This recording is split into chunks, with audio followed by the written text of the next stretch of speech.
रोशनी का कारवां। इस कार्यक्रम के प्रस्तुतकर्ता हैं स्कोप फाउंडेशन और राजीव गांधी फाउंडेशन।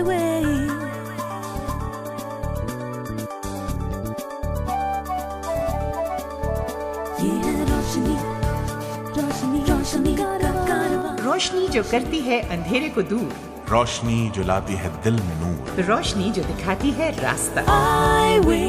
ये है रोशनी का कारवां। ये क्या है? अजी पाकिस्तान जा रहा हूँ क्रिकेट वर्ल्ड कप देखने। Cricket world cup? जी हाँ, third blind cricket world cup. हायला कब? 3 दिसंबर से 16 दिसंबर 2006। कौन कौन सी कंट्रीज शामिल हो रही हैं? 9 के 9 जो क्रिकेट खेलती हैं सब जा रही हैं। अरे मोहतरमा, आप कहाँ चली? अपनी सीट बुक कराने। अधिक जानकारी के लिए संपर्क करें association for cricket for the blind in India, new Delhi. Call at 264-981-66। रोशनी का कारवां सुनने वाले तमाम दोस्तों को अरशद इकबाल और सलीमा रज़ा का आदाब। दोस्तों, जिंदगी के कुछ बेशकीमती पल आपने हमारे साथ गुजारे हैं। किसका शुक्रिया अदा करूं? जिंदगी का, जिसने ये हसीन मौका अता किया। जाहिर सी बात है भाई कि जिंदगी का ये करम ही तो है हम पर, तभी तो मैं कहता हूं कि जिंदगी कीमती है, हसीन है। जिंदगी चाहे क्लब में थिरकती हो या सड़कों पे भागती हो, मस्त रातों में पैमानों से छलकती हो या बन के पसीने की बूंद माथे से टपकती हो, अंधेरे में उजाले में हर सू जिंदगी खूबसूरत है, बस इसे जीने का हुनर आना चाहिए। वाह वाह वाह वाह वाह वाह, आज तो तुम बहुत ही जबरदस्त फिलोसॉफिकल मूड में लग रहे हो। अच्छा चलो, तुम्हारी इसी बात को एक चेहरा दे देती हूँ। हाँ, हम देखते हैं, पुकारते हैं एक ऐसे शख्स को जिससे शायद हमारी मुलाकात है। तो आइए आवाज दें एक ऐसी शख्सियत को जिनकी आवाज से आप वाकिफ हैं, उनके नाम को आप अच्छी तरह जानते हैं, लेकिन आज मौका आया है कि आप उनके जीवन से भी वाकिफ हों। जी, so please welcome Kanchan Gaba from Kolkata, जो प्रोफेशन से एडवोकेट हैं, पैशन से माउंटेनियर हैं, कई नेशनल और इंटरनेशनल अवार्ड्स हासिल कर चुकी हैं। आज बात कर रही हैं हमारे अपने जॉर्ज इब्राहिम के साथ। नमस्कार कंचन, आप दृष्टिहीन हैं, साथ में आप महिला भी हैं। कई लोग इसे एक दोहरा विकलांगता मानते हैं, तो आपका इस बारे में क्या विचार है? देखिए, अगर हम समाज को देखते हुए बात करते हैं तो एक दिखने वाली महिला को भी बहुत सारे प्रॉब्लम झेलने पड़ते हैं, और उसके ऊपर अगर आप दृष्टिहीन हो तो मुश्किलें बहुत ज़्यादा आती हैं। लेकिन आपके अंदर अगर विश्वास हो और करने की क्षमता हो, और आपने अगर ठान लिया हो कि आप समाज को कुछ कर दिखाएंगे, तो फिर आप महिला हो, दृष्टिहीन हो, चाहे कुछ भी हो, तो आप उस मंजिल पर पहुंच सकते हैं और अपने आप को आप दुनिया को दिखा सकते हैं कि आप जो भी हैं, लेकिन आपके अंदर क्षमता है, आपके अंदर वो अनुभव है कि आप उस लक्ष्य तक पहुंच सकते हैं। वो हिंदी में कहते हैं ना, मुश्किलें आए जितनी हम हार नहीं जाते हैं, मंजिलों की हो जिनको तलाश वो राहें खुद बनाते हैं। वो राहें खुद बनाते हैं। तो कंचन जी, आपके जिंदगी में मंजिल क्या है? प्रोफेशनली तो हम एडवोकेट हैं। हमने LLB पास किया कलकत्ता यूनिवर्सिटी से, फिर हमने LLM किया बर्धमान यूनिवर्सिटी से, और अभी PhD कर रहे हैं। हमारा विषय है World Trade Organization legal implication in Indian perspective, यानी कि हमारा जो वर्ल्ड ट्रेड ऑर्गेनाइजेशन है उसके जो लॉज हैं वो भारत के लिए कितने अच्छे हैं और कितने बुरे हैं। इसके अलावा हम रेगुलर कोर्ट भी जाते हैं और कोर्ट में प्रैक्टिस करते हैं। ज़्यादातर हमने एक लीगल फर्म KD एसोसिएट्स नाम से किया है, और हमारे हर एक कोर्ट में एसोसिएट्स हैं लॉयर, और हम कंसल्टेंसी करके उनको अपना काम असाइन करते हैं और उनके ऊपर वॉच रखते हैं। और इंटेलेक्चुअल प्रॉपर्टी के केसेस हम खुद हैंडल करते हैं, ट्रेडमार्क, कॉपीराइट, पेटेंट। ये रहा आपके प्रोफेशनल लाइफ। अभी आप अपने व्यक्तिगत लाइफ के बारे में थोड़ा बताइए, अपने बचपन के बारे में और आपके जो आंखों का प्रॉब्लम है उसके बारे में। बचपन में हमें दिखता था, लेकिन हमें ग्लूकोमा का प्रॉब्लम था, ये हमारे पेरेंट्स समझ नहीं पाए थे। तो जब हमने नॉर्मल स्कूल में जाना शुरू किया तो टीचर्स लोग से कंप्लेन आना शुरू हुआ कि बोर्ड नहीं देख पाती है और ये सब। तो उसके बाद ट्रीटमेंट भी शुरू हुआ, लेकिन आस्ते आस्ते रोशनी 8 साल की उम्र पे जाते जाते रोशनी पूरी चली गई, और फिर उसके बाद हमें नॉर्मल स्कूल छोड़ना पड़ा और हमें कलकत्ता ब्लाइंड स्कूल में भर्ती कराया गया। तो वहाँ पे हमने क्लास 10 पास किया, फिर वहाँ से निकल के 11-12 किया लेडी ब्रेबन कॉलेज से। मैंने आपको पहले ही बताया LLB LLM के बारे में। तो मुश्किलें तो काफ़ी आई थी, क्योंकि हमारे समाज में अभी भी उस स्तर का अवेयरनेस नहीं है। हाँ, हमारा जो तजुर्बा रहा है ज़िंदगी का, आप अगर हाथ बढ़ाओ तो दुनिया भी आपके तरफ हाथ बढ़ाती है, क्योंकि ये हम दृष्टिहीन है इसलिए नहीं, ये हम इंसान है इसलिए। ये ज़माना ही है, समाज है, गिव एंड टेक का ज़माना। आप जितना किसी को दे पाओगे उतना ही ले पाओगे, तो आप में क्षमता होनी चाहिए देने की। फिर आप चाहे दृष्टिहीन हैं चाहे कुछ भी हैं, समाज आके आपका हाथ पकड़ेगा, आपको आगे ले जाएगा। आप पहली महिला दृष्टिहीन गर्ल गाइड हैं जिनको राष्ट्रपति खिताब मिला था शंकर दयाल शर्मा जी के हाथ, और उसके बाद आपको इंग्लैंड जाने का भी मौका मिला। तो इंग्लैंड में आपका अनुभव क्या रहा? लंदन में हम वहाँ गए, हमने 12 दिन का कैंप किया। वहाँ पे भी हमें 11 चैलेंजेस दिए गए थे और सारे विश्व से 700 बच्चे गए थे। हालांकि जहाँ पे 699 लोगों को दिखता था और हम अकेले ब्लाइंड थे, लेकिन वो 700 जन में सिर्फ 40 जन ही ऐसे थे जो वो 11 चैलेंजेस को पूरा कर पाए थे, और हम उनमें एक थे। इसलिए वो बहुत खुश हुए और स्पेशल हमें इस पर सर्टिफिकेट दिया। जो नॉर्मल सर्टिफिकेट था वो तो दिया ही, और क्वीन एलिजाबेथ के हाथ से एक स्पेशल सर्टिफिकेट दिया। और उसके बाद फिर ये इसका एक पार्ट होता है माउंटेनियरिंग। तो वो माउंटेनिंग जाते जाते वो नशा भी हमको पकड़ लिया, तो फिर हमने आस्ते आस्ते माउंटेनियरिंग किया। HMI जो है हमारा हिमालयन माउंटेनिंग इंस्टीट्यूट, वहाँ से ट्रेनिंग लिया, एडवेंचर ट्रेनिंग 2 बार। फिर टाटा माउंटेनियरिंग के साथ भी काफ़ी एक्सपीडिशंस किए। जब लंदन गए थे तब हैरिसन रॉक में भी हमने एक्सपीडिशन किया। तो फिर उसके बाद हमने काफ़ी इस तरह से एक्सपीडिशंस किए, माउंटेनियरिंग किए, जंगल ट्रेकिंग किए। तो उस तरह से हमारा लाइफ चलता रहा और चल रहा है। सन 2001 में अमेरिकी माउंटेनियर एरिक वेनमायर ने माउंट एवरेस्ट पे चढ़ा था।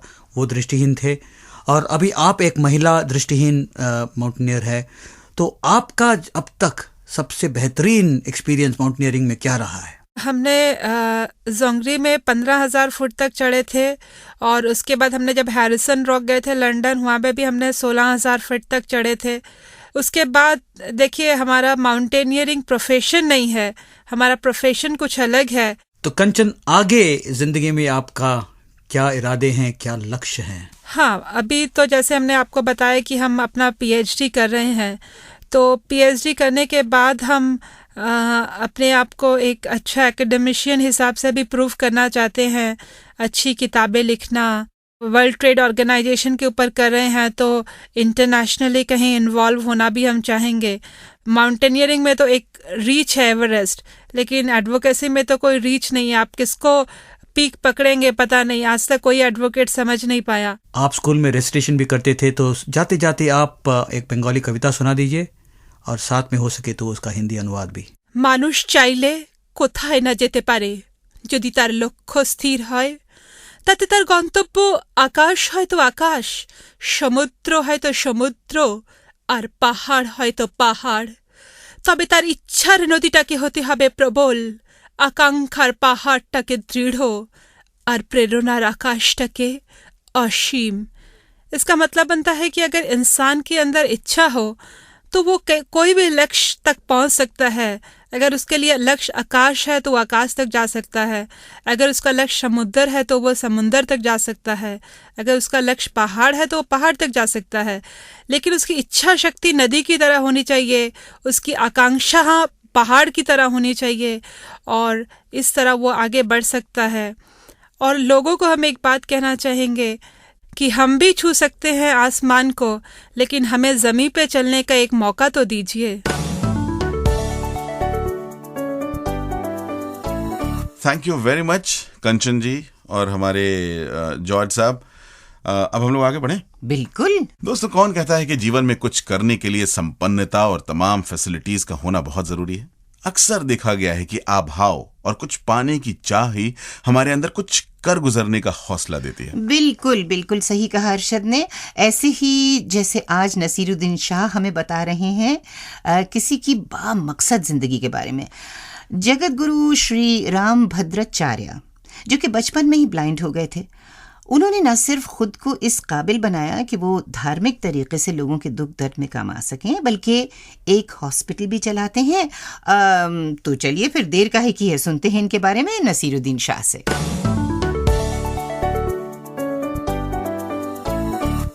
श्री राम भद्राचार्य जी, एक ऐसे महान इंसान जिन्होंने अपनी अद्भुत क्षमताओं से लोगों के बीच अपनी एक अलग पहचान बनाई।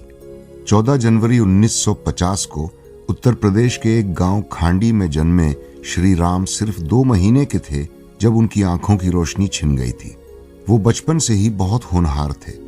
उनकी याददाश्त इतनी तेज थी कि मात्र 5 वर्ष की आयु में उन्हें श्रीमद् भगवद गीता पूरी तरह याद हो गई थी और 8 वर्ष की आयु तक पहुंचते पहुंचते उन्हें पूरी रामचरितमानस भी मुंह जुबानी रट गई थी। उनकी इस अद्भुत क्षमता को देख उनके पिताजी ने उनका दाखिला एक संस्कृत स्कूल में करा दिया, जिसे पास करने के बाद श्री राम 1971 में वाराणसी संस्कृत विश्वविद्यालय में दाखिल हो गए, जहां उन्होंने अपनी अद्भुत क्षमताओं का परिचय देते हुए कई शैक्षिक रिकॉर्ड तोड़े और शास्त्री एवं आचार्य की अपनी डिग्रियां हासिल की। साथ ही साथ कई स्वर्ण पदक भी जीते। आचार्य की डिग्री हासिल करने के बाद उन्होंने अपनी पीएचडी पूरी की और अपनी आर्थिक तंगी को दूर करने के लिए कथावाचक बन गए। धीरे धीरे उनकी लोकप्रियता चारों ओर फैलने लगी। धार्मिक आस्थाओं के प्रति समर्पित होते हुए उन्होंने साधु बनने की ठानी और 1987 में अपनी बहन और अन्य धार्मिक लोगों की सहायता से चित्रकूट में तुलसी पीठ नाम का अपना आश्रम खोला। साहित्य लेखन में रुचि दिखाते हुए उन्होंने हिंदी और संस्कृत में महाकाव्य भी लिखे। उनकी इन उपलब्धियों को देखते हुए 1998 में उन्हें विश्व धार्मिक संसद द्वारा जगत गुरु की उपाधि से सम्मानित किया गया। वर्ष 2001 में श्री राम ने जगत गुरु राम भद्राचार्य विकलांग विश्वविद्यालय की भी शुरुआत की, जहां निशुल्क शिक्षा प्रदान की जाती है। ये क्या है? अजी पाकिस्तान जा रहा हूँ क्रिकेट वर्ल्ड कप देखने। Cricket world cup? जी हाँ, 3rd blind cricket world cup. हायला कब? 3 दिसंबर से 16 दिसंबर 2006। कौन कौन सी कंट्रीज शामिल हो रही हैं? 9 के 9 जो क्रिकेट खेलती हैं सब जा रही हैं। अरे मोहतरमा, आप कहाँ चली? अपनी सीट बुक कराने। अधिक जानकारी के लिए संपर्क करें association for cricket for the blind in India, new Delhi. Call at 264-981-66। बहुत बहुत शुक्रिया नसीर साहब। और अब एक सनसनीखेज तेज रफ्तार न्यूज का वक्त आ गया है। एक ऐसी खबर जो हमें भी कुछ कर गुजरने का हौसला देगी। जी हाँ दोस्तों, fasten your seat belts. Martin brooks एक 56 साल की महिला है।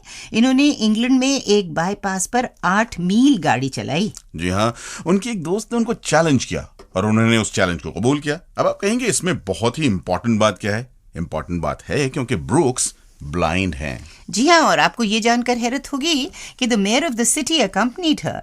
This was aim to raise 5000 pounds, जो कि तकरीबन 3,95,000 रुपए होते हैं। पैसे होते हैं ना? जी हाँ। मेरी मैथमेटिक्स जरा कमजोर है। हाँ। और मकसद क्या था इसका? मकसद था कि guide dogs for the blind association of UK, जो कि अपना 75वां साल पूरा कर रहा था, ये पैसे उन्हीं को जाने थे। और ये होता है मस्ती मकसद के साथ। दोस्तों, हम में से हर किसी के जीवन में एक मकाम ऐसा आता है कि सोचना पड़ता है कि अब क्या या अब किधर। इसीलिए आज हम स्पेशल एजुकेशन की फील्ड पर एक नजर डालेंगे। हमारे एक्सपर्ट होंगे डॉक्टर SR मित्तल, जो कि दिल्ली के जामिया मिल्लिया इस्लामिया में स्पेशल एजुकेशन में 1992 से पढ़ा रहे हैं। डॉक्टर मित्तल बचपन से ही ब्लाइंड हैं और उनसे बात कर रही हैं गुनीत सेठी। डॉक्टर मित्तल, हमें बताइए कि स्पेशल एजुकेशन का मतलब क्या है और स्पेशल एजुकेटर्स किन्हें कहा जाता है? ये शब्द, ये टर्म जो हमारे देश में प्रयुक्त हो रही है, ये अपने आप में एक मिसनोमर है, भ्रांति पैदा करती है। पश्चिमी जगत में इसको बदल दिया गया है। वहाँ पर आमतौर पर अब स्पेशल एजुकेशन के स्थान पर स्पेशल नीड एजुकेशन या education of children with special need, प्रत्येक प्रकार की विकलांगता से प्रभावित जो व्यक्ति हैं उनको उस विकलांगता के कारण कुछ विशेष आवश्यकताओं का जन्म उनमें हो जाता है। जैसे एक साइटेड बच्चा किसी प्रत्यय को अगर वो विजन से उसकी अंडरस्टैंडिंग, उसका ज्ञान प्राप्त करता है, उस कॉन्सेप्ट का ज्ञान विजन से प्राप्त करता है, तो चूंकि ब्लाइंड बच्चे की विजन नहीं है, विजन खो जा चुकी है, तो उसको जो बाकी बची हुई ज्ञानेंद्रियां हैं, सेंस ऑफ टच है, सेंस ऑफ हियरिंग है, इनका प्रयोग करना पड़ता है। तो विशिष्ट शिक्षा या स्पेशल एजुकेशन है, उसका अर्थ ये होता है कि नेचुरल सामान्य पाठ्यक्रम, सामान्य करिकुलम जो है, उस करिकुलम की जितनी भी विषय वस्तु है, उस विषय वस्तु का ट्रांजैक्शन ब्लाइंड बच्चे के लिए या डेफ बच्चे के लिए या लर्निंग डिसेबल्ड बच्चे के लिए आप जिन विशेष विधियों का प्रयोग करते हुए करते हैं, जिस विशेष प्रकार की सामग्री का प्रयोग करते हुए करते हैं, उन सब का समावेश, उन सब का टोटल रूप जो है, उसको मैं विशेष शिक्षा मानता हूँ। स्पेशल एजुकेटर वो टीचर्स हैं, वो एजुकेटर्स हैं जो विकलांग बच्चों को उनकी विकलांगता के कारण उनकी जो समस्याएं हैं या जो विशेष आवश्यकताएं हैं, उनकी पूर्ति में सहायता प्रदान करते हैं, जिससे वो सामान्य शिक्षा प्राप्त कर सकें। साथ साथ उनके माता पिता या उनके अभिभावक, उनके भाई बहन, उनकी कक्षाओं में पढ़ने वाले नॉन डिसेबल्ड पीयर्स जो उनके हैं, उन सबको समय समय पर विकलांगता संबंधित आवश्यकताओं पर परामर्श देते हैं, काउंसलिंग करते हैं। और तीसरा जो रोल उनका होता है, वो समाज में, समुदाय में विकलांग व्यक्तियों की आवश्यकता के प्रति जागरूकता पैदा करते हैं, अवेयरनेस क्रिएट करते हैं। स्पेशल एजुकेशन में प्रशिक्षित लोगों के लिए रोजगार के क्या अवसर हैं?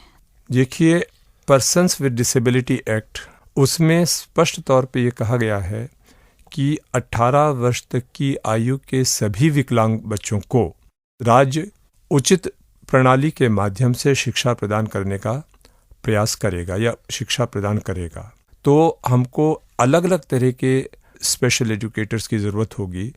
ऐसे स्पेशल एजुकेटर्स की भी ज़रूरत होगी जो कि स्पेशल स्कूल्स में काम करते हैं या ऐसे स्कूलों में काम करेंगे जहाँ पर वो बच्चे पढ़ेंगे या पढ़ने जाएंगे जो कि सामान्य शिक्षा प्रणाली में या सामान्य विद्यालयों में शैक्षिक लाभ नहीं उठा पाते हैं।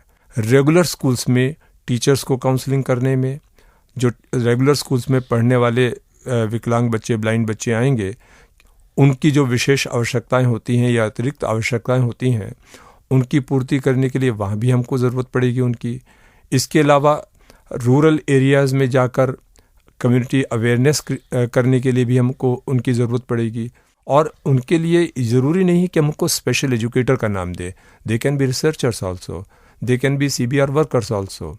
तो फिर इस क्षेत्र में प्रशिक्षण पाने के लिए कौन से ट्रेनिंग कोर्सेज उपलब्ध हैं? जैसे जनरल एजुकेशन के कोर्सेज डिफरेंट लेवल्स के होते हैं। 3 लेवल्स हैं, primary school teachers, train graduate teachers और टीचर एजुकेटर। इस लेवल के कोर्सेज अवेलेबल हैं। रिहेबिलिटेशन काउंसिल ऑफ इंडिया उन सभी पाठ्यक्रमों को स्टैंडर्डाइज करती है, रेगुलेट करती है, जिनके द्वारा हम रिहेबिलिटेशन फील्ड में काम करने के लोगों को तैयार करते हैं, प्रशिक्षित करते हैं। ब्लाइंड के लिए 4 प्रकार के कोर्सेज आज की डेट में अवेलेबल हैं। पहला है orientation mobility instructors training course. ये देहरादून में national institute for the visually handicapped, Chennai में YMCA college of physical education जो है, वहाँ पर भी ये कोर्स रन किया जाता है बैचलर्स लेवल पे। इसके अलावा प्राइमरी लेवल के जो कोर्सेज हैं, डिप्लोमा, जिनको हम diploma in special education for visual impairment कहते हैं, आज की तारीख में लगभग 22-23 जगहों पर इस कोर्स को आयोजित किया जा रहा है। इसी तरह से B.Ed special education visual impairment, और ये कोर्स आज की तारीख में हमारे देश में 8-10 विश्वविद्यालय हैं जो चला रहे हैं। जो टीचर एजुकेटर्स बनना चाहते हैं, स्पेशल टीचर एजुकेटर्स यूँ कह लीजिए, M.Ed लेवल प्रोग्राम्स ऑर्गेनाइज किए जाते हैं। और M.Ed level special education programs visual impairment की फील्ड में या मेंटल रिटार्डेशन की या और डिसेबिलिटीज़ की फील्ड में भी यूनिवर्सिटीज़ रन करती हैं।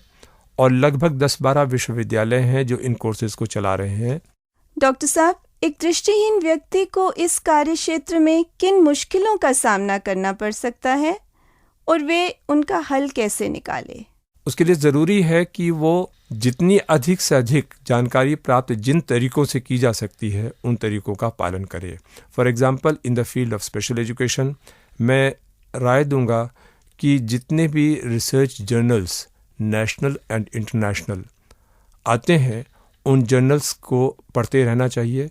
हमारे देश में 2-3 मुख्य जर्नल्स छपते हैं जिनमें से एक रिहेबिलिटेशन काउंसिल ऑफ इंडिया हर 6 महीने में निकालती है, दूसरा national association for the blind Bombay blind welfare के नाम से निकालती है, तीसरा जो इंटरनेशनल जर्नल है जो छपता इंडिया में है, एक इंटरनेशनल बॉडी है international council for education of people with visual impairment.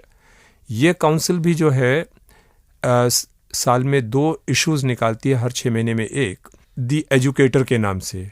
विश्व में आज की तारीख में 2 बहुत अच्छे जर्नल्स, एक यूएसए से जिसका नाम है journal of visual impairment and blindness, और दूसरा लंदन से जिसका नाम है British journal of visual impairment and blindness. दूसरी बात यह है कि अगर विजुअली इम्पेयर्ड एक स्पेशल एजुकेटर है, स्कूल में या यूनिवर्सिटी में टीचर एजुकेटर है, उसको कंप्यूटर स्किल्स का तो मास्टर होना ही होगा, क्योंकि जितनी भी रिसर्चेस, जितनी भी बुक्स आते हैं, इनके एब्स्ट्रैक्ट्स नेट पे अवेलेबल रहते हैं।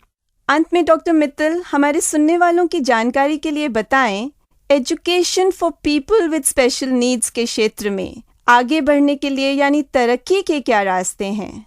अगर आप अपनी क्वालिफिकेशन रेज करते रहते हैं, आप नई नई चीज़ों के बारे में जानकारी फील्ड की एकत्रित करते रहते हैं, तो आप एक प्राइमरी स्कूल टीचर से एक टीचर एजुकेटर तक, रिसर्चर तक और head and dean of different departments तक पहुंच सकते हैं।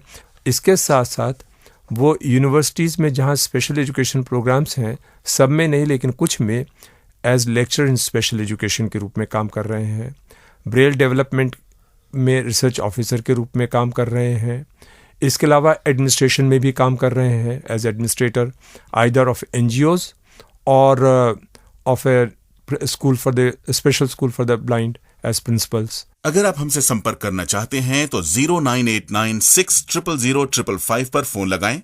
अगर आप हरियाणा से फोन कर रहे हैं तो 9896000555 पर फोन करें। और याद रहे कि दूसरी तरफ से कोई आवाज सुनाई नहीं देगी, एक बीप सुनाई देगी जिसके बाद आप अपनी पूरी बात मशीन पर रिकॉर्ड कर सकते हैं।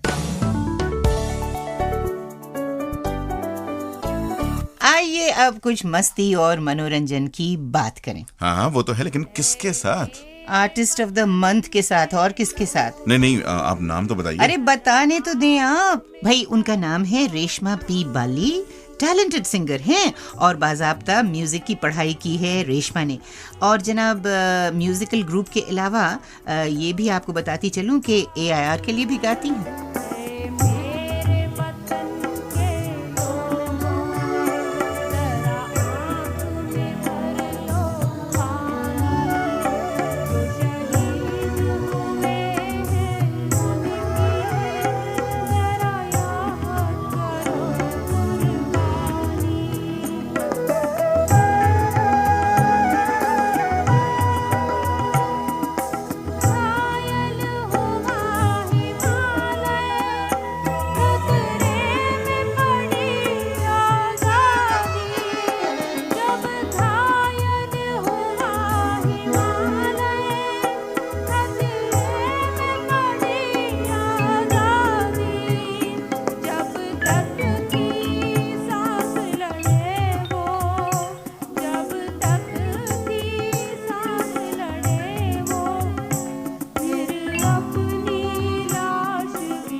इस खूबसूरत गीत के बारे में मैं आपको ये बताता चलूं कि ये रेशमा ने एक कॉन्सर्ट में गाया था जिसमें सारे के सारे परफॉर्मर्स जो थे वो ब्लाइंड थे, दृष्टिहीन थे।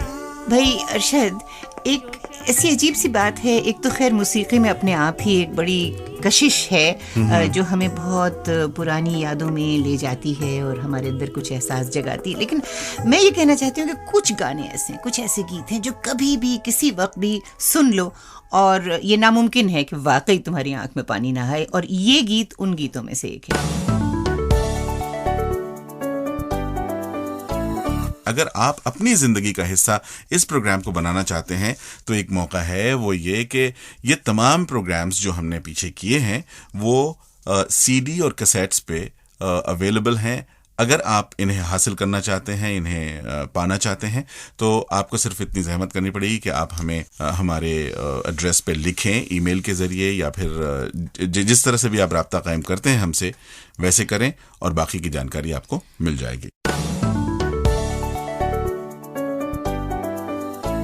जी ये चाहता है कि ये कारवां यूं ही चला चले, लेकिन वक्त रुकता नहीं किसी के लिए, मगर साथ ही साथ वादा भी हम हमेशा करते चलते हैं कि जल्द, बहुत जल्द फिर आपके ही साथ होंगे। मैं सलीमा रजा और मैं अरशद इकबाल। तब तक के लिए खुदा हाफिज।